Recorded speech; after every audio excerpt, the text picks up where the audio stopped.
अस्सलामुअलैकुम जी। आज की वीडियो में हम ये डिस्कस करने वाले हैं कि सुई सदरन गैस कंपनी SSGC का बिल ऑनलाइन कैसे हासिल करना है। तो सर जी, गैस बिल हासिल करने के लिए आपको सिर्फ एक इन्फॉर्मेशन चाहिए, वो ये कि आपने सुई गैस बिल के ऊपर आकर ये कस्टमर नंबर नोट डाउन करना है। ये टॉप लेफ्ट कॉर्नर पे होगा।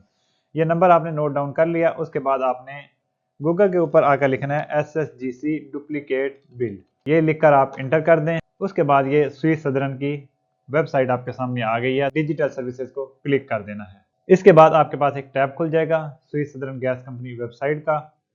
वहां पर आपने डुप्लीकेट बिल को क्लिक करना है। अब यहाँ पर वो आपको बता रहा है कि 10 डिजिट कस्टमर नंबर इंटर करें। तो जो नंबर आप वहाँ पे नोट डाउन करके आए हैं वो यहाँ आके आपने पेस्ट कर देना है। उसके बाद आपने कंफर्म करना है कि आप रोबोट नहीं है। Download gas bill. इसके बाद आपके पास सुई गैस बिल की अकाउंट समरी आ जाएगी कि महीना कौन सा है, आपका बिल कितना है। अगर आपने प्रिंट निकालना है, पूरा बिल देखना चाहते हैं, तो आप यहाँ पे डाउनलोड PDF क्लिक करेंगे। ये देखें आपका यहाँ पे बिल डाउनलोड होना शुरू हुआ। यहाँ पे आप क्लिक करके अपना गैस बिल आप सारा देख सकते हैं।